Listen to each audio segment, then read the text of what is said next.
大家好啊，咁我哋講下2021年 DSE Physics Paper 1A 嘅第22條啦。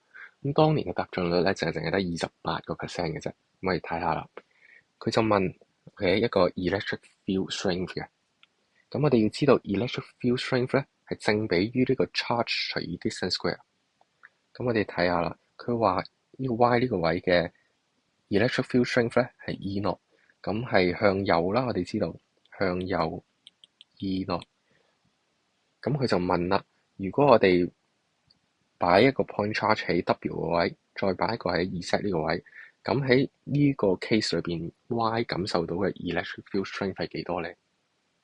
咁我哋要知道啦，OK，一個 electric field 係正比於 Q 除以 R square，咁所以我哋知道個方向之後，咁睇下 W 呢個先啦。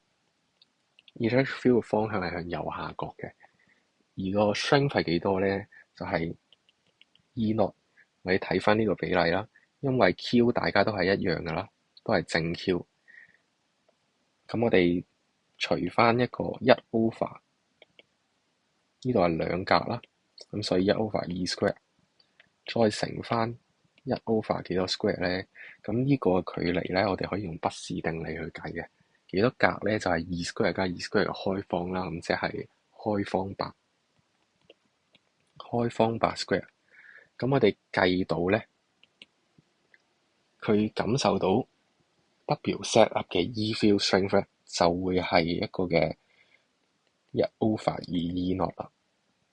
咁 Z 呢個位都係啦，因為 charge 又係同 W 一樣嘅，而 distance 都係一樣嘅，咁所以會係右上角1 over 2 E naught。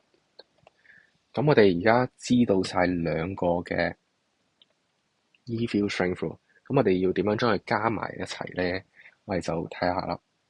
一個向右上角嘅1 over 2 E naught，一個係右下角嘅1 over 2 E naught。咁我哋咪用一個 tip to tail method，呢度係直角嚟嘅。咁我哋將右下角呢一支搬到去上邊。OK，咁而家我哋會見到兩支咁樣嘅factor 啦。咁點樣加埋一齊咧？就係用畢氏定理咯。OK，就係1 over 2 E naught 嘅二次加1 over 2 E naught 嘅二次，再將佢開方，咁就會等於咧一個嘅1 over 2 E naught square 嘅開方，就會係開方2 over 2 E naught。OK，咁就會答案係 A 咯。